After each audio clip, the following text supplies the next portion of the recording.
اپنے آپ کو زیادہ پریشان مت رکھو، یہ تمہاری قوت فیصلہ کو کمزور کر دے گا۔ میں نے تمہاری طرف ایک بے غرض اور پرخلوص دوستی کا ہاتھ بڑھایا ہے۔ اس دنیا میں اس کے علاوہ اور کیا چیز ہے؟ کیا تم اس کے لیے اپنے اندر کوئی لچک پیدا کرنے کے لیے تیار نہیں؟ ٹھیک ہے، میں دیکھوں گا مفاہمت کی صورت کیا ہے، اور اس وقت تک تمہیں ہم سے علیحدہ رہنا پڑے گا۔ اس میں جیرلی کی بھی بہتری ہے۔ مجھے منظور ہے، میں آج ہی یہ ہوٹل چھوڑ دوں گا۔ تم سٹی ہوٹل میں قیام کرنا تاکہ تم سے رابطہ قائم کرنے میں ہمیں کوئی پریشانی نہ ہو۔ پیٹرسن نے کہا، اگر مجھے کوئی نقصان پہنچانے کی کوشش کی گئی تو تمہیں کوئی نقصان نہیں پہنچائے گا، پیٹرسن نے کہا، اور میں ہوٹل سے نکل گیا۔ میری ایک نئی آزمائش شروع ہو گئی تھی۔ حالات نے مجھے ایک نئی ڈگر پر ڈال دیا تھا۔ عجب بے کیف زندگی تھی، سکون تو نام کو نہ تھا۔ جیرلی کے ساتھ گزرے ہوئے پچھلے 4 دن مجھے ایک سہانے خواب کی طرح معلوم ہو رہے تھے۔ جیرلی آخر ایک لڑکی ہے نا، اپنے دل میں خواب سجانے کی عادت ہے۔ میں اگر اس سے متاثر نہ ہوا ہوتا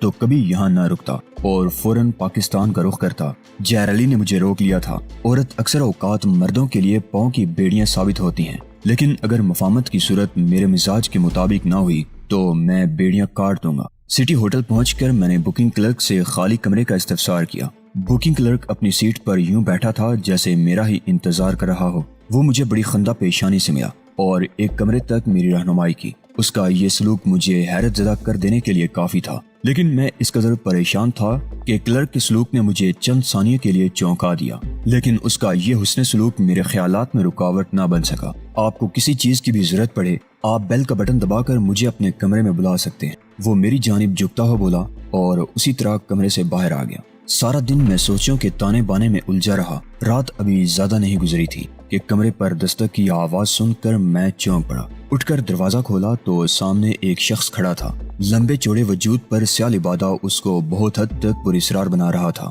سر پر ہیٹ اس انداز میں جھکی ہوئی تھی کہ کمرے میں روشنی کے باوجود اس کی آنکھیں اندھیرے میں تھیں۔ وہ مجھے ایک طرف ہٹا کر کمرے میں گھس آیا۔ کیا بات ہے؟ میں نے درست لہجے میں پوچھا۔ تم کون ہو اور کیا چاہتے ہو؟ میں ایک مسافر ہوں اور رات بسر کرنا چاہتا ہوں۔ کیا؟ میں حیرت کی شدت سے چلایا۔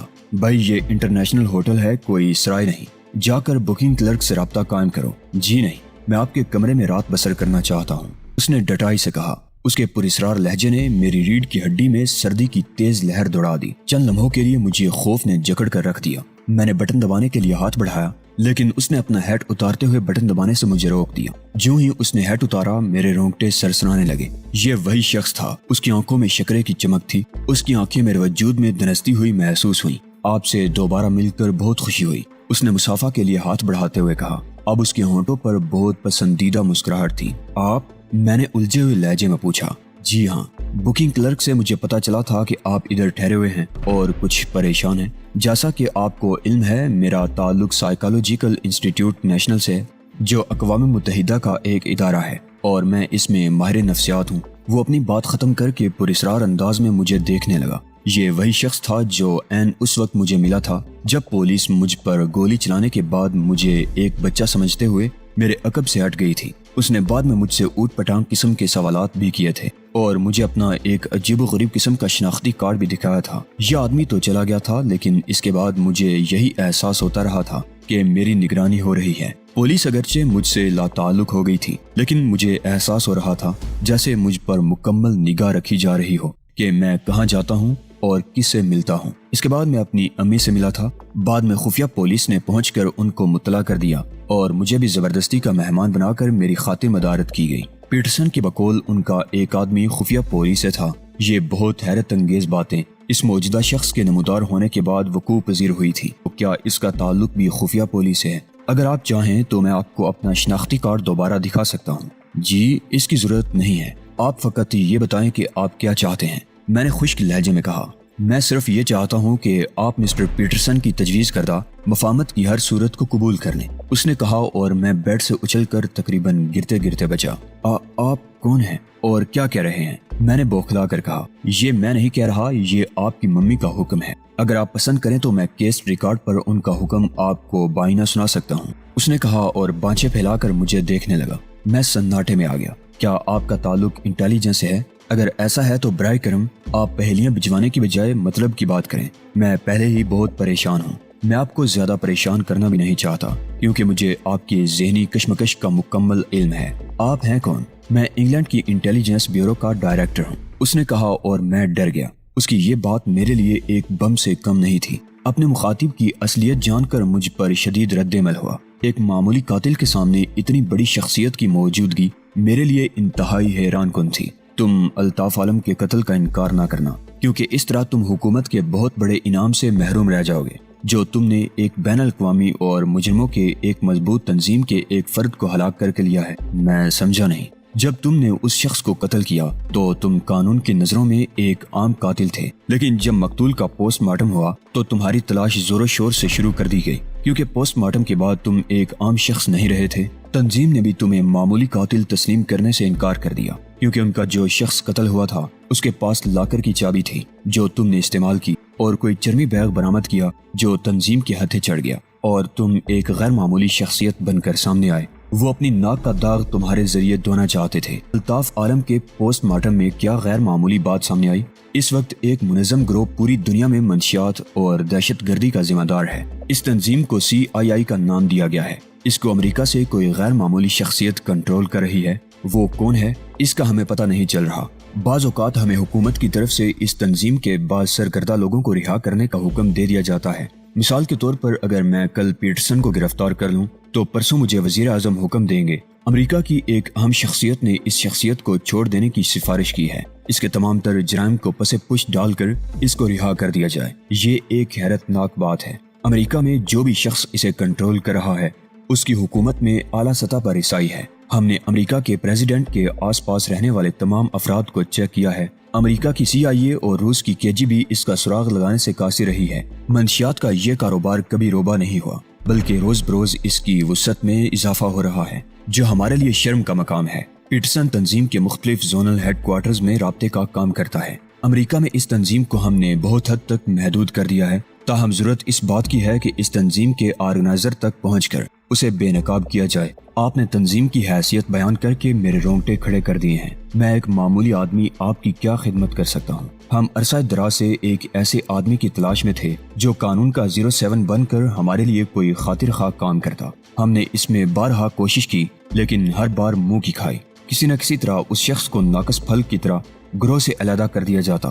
محکمہ سراغ رسانی کی ہر کوشش پر کڑی نگاہ ہے اور وہ آدمی ہماری کوئی پیش نہیں جانے دے رہا۔ تمہارے ساتھ جو حالات پیش آئے اور تمہیں تنظیم نے جس انداز میں قبول کیا وہ ہمارے لیے بہت حوصلہ افزا تھی۔ جب الطاف عالم کا پوسٹ مارٹم ہوا تو اس کے جسم کے ساتھ پلاسٹک سرجری کے ذریعے CIA کا چسپاں کارڈ اتار لیا گیا ہے، اور یہ وہی کارڈ ہے جو اس روز میں نے تمہیں دکھا کر تمہارا رد عمل دیکھا تھا کہ آیا تم ان حروف سے پیشتر بھی واقف ہو یا نہیں۔ جو ہی پوسٹ مارٹم کی رپورٹ میں اس کارڈ کا اظہار ہوا، کیس مجھ تک پہنچ گیا اور میں نے تمہاری تلاش سخت کر دی۔ جب زمین دوز ریلوے اسٹیشن کے قریب پولیس تمہیں گرفتار کرنے کو تھی، میں نے ایک مخصوص وسل بجا کر ان کو واپس کر دیا اور ہم نے تمہاری نگرانی شروع کر دی۔ تمہاری ممی سے ملاقات کے بعد ہم نے ان کو مکمل صورتحال سے آگاہ کر دیا اور مسز ایلس کو بھی پوری بات سمجھا دی۔ اگر ہم تم کو بھی کچھ سمجھاتے تو یہ صورتحال یکسر مختلف ہوتی۔ بہرحال میرے آدمیوں نے تم کو اسی رات اپنے پاس ٹھہرایا۔ تمہیں نیا جوتا دیا گیا جس کی ایڑیوں میں ایک طاقتور ٹرانسمیٹر تھا۔ اس نے کچھ دیر کے لیے توقف کیا اور میں نے چونک کر اپنے جوتے کو دیکھا۔ اس کی باتوں سے میرے رونگٹے سرسرا رہے تھے۔ مجھے اعتراف ہے کہ تمہاری جان سے کھیلنے کی کوشش کی گئی، لیکن اس دوران تمہاری جان چلی جاتی تو یقیناً انسانیت کی خدمت ہو جاتی۔ بہرحال اس کے بعد ہمیں تمہاری نگرانی کی ضرورت نہیں تھی۔ تم جہاں بھی رہتے تمہاری اور تمہارے ارد گرد پیدا ہونے والی آوازیں ہمیں سنائی دے جاتی۔ جب تم بیت گورڈزبرگ سے کامیاب لوٹے تو ہماری خوشی کی انتہا نہ رہی۔ تمہارے اور جیریلی کے سفر کے دوران ہم نے تمہاری ضروریات کا ہر طرح خیال رکھا۔ تمہاری آپس کی باتیں سن کر ہمیں تمہارے انتخاب پر اور فخر ہوا۔ پیٹرسن کے ساتھ تمہاری جو گفتگو ہوئی اس کا ایک ایک لفظ ہم سن رہے تھے۔ ہم نے تمہاری گفتگو سے اندازہ لگا لیا کہ تم مفاہمت کو قبول نہیں کرو گے، لہٰذا یہی وقت تھا کہ میں تمہارے سامنے آ جاتا۔ مفاہمت کا مطلب یہی ہے کہ وہ تمہیں اپنے ساتھ ملا لیں گے، تم ان کے ساتھ رہو گے، ان کی شرائط قبول کرو گے، ان کی باتیں مانو گے، لیکن پیٹرسن کے قریب رہو گے، اس کے ساتھ امریکہ جاؤ گے۔ امریکہ پہنچ جانے کے بعد ہم تمہیں بتائیں گے کہ تمہیں کیا کرنا ہے۔ گویا مجھے آپ کے لیے کام کرنا ہوگا، ہمارے لیے نہیں، انسانیت کے لیے، اور اگر انہیں پتہ چل گیا تو انسانیت کی خدمت جان ہتھیلی پر رکھ کر کی جائے تو زیادہ مزہ آتا ہے۔ اس سے پیشتر بھی ہم نے بہت سے لوگوں کو تیار کر کے اور باقاعدہ ٹریننگ دے کر دیکھا ہے، لیکن سب چل بسے۔ یا گروہ سے نکال دیے گئے، ہم تم سے پر امید ہیں۔ تمہیں یہ اختیار ہے کہ اول تم اپنی سلامتی کو پیش نظر رکھو، اس کے بعد ہماری ہدایات پر عمل کرو۔ اگر ہم نے تمہیں کھو دیا تو ہمیں بے انتہا افسوس ہوگا۔ ہم تم کو کامیاب و کامران چاہتے ہیں مسٹر توکیر، لیکن تم بہت موزوں آدمی ہو۔ جیریلی کی رفاقت نے ہمارا بہت ساتھ دیا ہے، اس سے بڑھ کر اور کیا بات ہے کہ تم خفیہ پولیس کے آدمی نہیں بلکہ جیریلی کے دوست ہو۔ آپ کا نام؟ میرا نام ولمر ہے۔ یہ مت بولنا کہ ہم تمہارے ساتھ نہیں ہیں، ہم ہر قدم پر تمہارے ساتھ ہیں، لیکن تمہاری جان کی حفاظت کی ضمانت نہیں دے سکتے۔ تمہیں اپنی ذاتی عقل اور قوت سے اس کا دفاع کرنا ہوگا۔ ہم تم کو کوئی خفیہ ہتھیار، کوئی آلہ یا کوئی اور چیز بھی دینے سے معذور ہیں۔ ہم بہت محتاط ہو رہے ہیں، تم کو ناکام دیکھنے کے ہرگز روادار نہیں ہیں، اور یہی وہ چیزیں ہیں جو اصلیت کو بے نقاب کر دیتی ہیں۔ تمہارے ساتھ صرف تمہارے جوتے کی ایڑیوں میں ٹرانسمیٹر رہے گا، وہاں سے ہم باتیں سن کر تم کو مناسب مشورہ دے سکیں گے۔ آپ میری زندگی کو داؤ پر لگا رہے ہیں۔ کیا مجھے پرامن زندگی گزارنے کا کوئی حق حاصل نہیں ہے؟ بہت عرصے بعد تم جیسا ایک کارآمد اور موزوں آدمی ہمارے ہاتھ لگا ہے۔ تم یہ مقصد پورا کر دو، ہم زندگی کی تمام تر آسائشیں تمہارے قدموں میں ڈال دیں گے۔ تم پاکستان جا کر پرسکون زندگی گزار سکو گے۔ اگر تم اس کو جبر سمجھ کر کرو گے تو نقصان اٹھاؤ گے۔ یہ جبر نہیں، پوری دنیا کے لوگ، تمہارے پاکستان کے لوگ تمہیں چیخ چیخ کر اپنی زندگی ان کے لیے داؤ پر لگانے کے لیے کہہ رہے ہیں۔ کیا تم تیار نہیں ہو؟ میں تیار ہوں، لیکن آپ میری ممی اور ان کے بچے کو پاکستان بھیج دیں۔ وہ خوش و خرم ہیں اور تمہارے لیے دعا گو۔ یہ میرا وعدہ ہے کہ جو ہی تم تنظیم کے لیے ایک بے ضرر آدمی کی حیثیت سے امریکہ پہنچے، ہم ان کی مہمان نوازی سے ہاتھ اٹھا لیں گے اور ان کو باعزت پاکستان روانہ کر دیں گے۔ مجھے کیا کرنا ہوگا؟ تمہیں جو بھی کرنا ہے اپنی عقل اور فہم سے کرنا ہے، اور ہمیشہ یہ بات ذہن میں رکھنا کہ تمہارا مقصد کیا ہے۔ تم پیٹرسن کے قریب رہو، جیریلی کے مزید قریب ہو جاؤ، تاکہ لوگ تمہیں جیریلی کے ناطے لوگوں سے تعارف کروائیں۔ اگر ہم تمہیں تذبذب میں پائیں گے تو فوراً تمہارے پاس پہنچیں گے، لیکن یہ راز فقط تمہارے اور میرے درمیان رہے گا۔ ولمر میری زندگی کی گاڑی کو ایک نیا رخ دے کر چلا گیا۔ کیا میں واقعی انٹیلیجنس کے لیے اہم ہوں؟ کیا میں ان کے اعتماد پر پورا اتر سکتا ہوں؟ انسان کے زندہ رہنے کا کیا مقصد ہے؟ دوسرے انسان کی خدمت۔ کیا میں اپنی زندگی گنوا کر اپنی زندگی کا مقصد پورا کر سکتا ہوں؟ میں رات گئے تک سوچتا رہا اور پھر نہ جانے کب خوابوں کی وادی میں گم ہو گیا۔ صبح میں ناشتے سے فارغ ہوا تو ٹیلی فون کی آواز سن کر چونک اٹھا۔ ریسیور اٹھایا تو پیٹرسن نے مجھے انٹرکون پہنچنے کے لیے کہا۔ صرف ایک ہی رات میں فیصلہ ہو گیا۔ انٹرکون پہنچا تو پیٹرسن سپاٹ نظروں سے میرا منتظر تھا۔ میں نے ادھر ادھر دیکھا لیکن جیریلی غائب تھی۔ جیریلی کو غالباً اس نے بھیج دیا۔ جیریلی کہاں ہے؟ میں پوچھ بیٹھا۔ پیٹرسن نے گہری نظروں سے مجھے دیکھا اور بولا، وہ اپنے ایک جرمن دوست کے ساتھ گھومنے گئی ہے۔ پیٹرسن نے اس انداز میں کہا کہ میرے منہ سے کہا ابلتے ابلتے بچا۔ میں جیریلی کو اچھی طرح جان چکا تھا۔ اس نے یہ بات غالباً میرا رد عمل دیکھنے کے لیے کہی تھی۔ مجھ پر اس بات کا کوئی رد عمل نہ دیکھ کر اسے سخت حیرت ہوئی۔ ہم دوبارہ گوڈسبرگ پہنچ گئے۔ یہاں پر جرمنوں کے علاوہ کلارا کا خاص دوست برطانوی پروفیسر اور جمال بھی موجود تھے۔ جمال مجھ سے آنکھیں چرا رہا تھا۔ یہ غالباً کل ہی میں یہاں پہنچ گئے تھے۔ ہمیں زیادہ تمہید میں پڑنے کی ضرورت نہیں ہے۔ پیٹرسن نے گفتگو کا آغاز کیا۔ ٹونی کی شخصیت میرے لیے نئی تھی، لیکن جب آپ لوگوں نے اسے بے نقاب کیا تو اس وقت میں اس شخصیت کے تمام پہلوؤں کا جائزہ لے چکا تھا۔ اس میں الطاف عالم کا قتل، آپ لوگوں سے اس کا ٹکراؤ اور پھر ہمارے ساتھ اس کی روانگی صرف اتفاقی واقعات ہیں۔ میں نے کافی جانچ پھٹک کی ہے، لیکن اس کے عقب میں مجھے کسی بھی شخصیت کا شائبہ تک نہیں ملا۔ خفیہ پولیس کا سوال ہی پیدا نہیں ہو رہا۔ یوں بھی اس کے خاندانی حالات کچھ اس قسم کے ہیں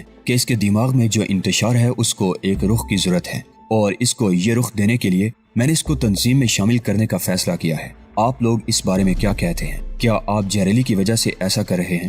جمال نے پوچھا۔ جی نہیں، اگر آپ سمجھیں گے تو یہ آپ کا ایک طرفہ خیال ہوگا۔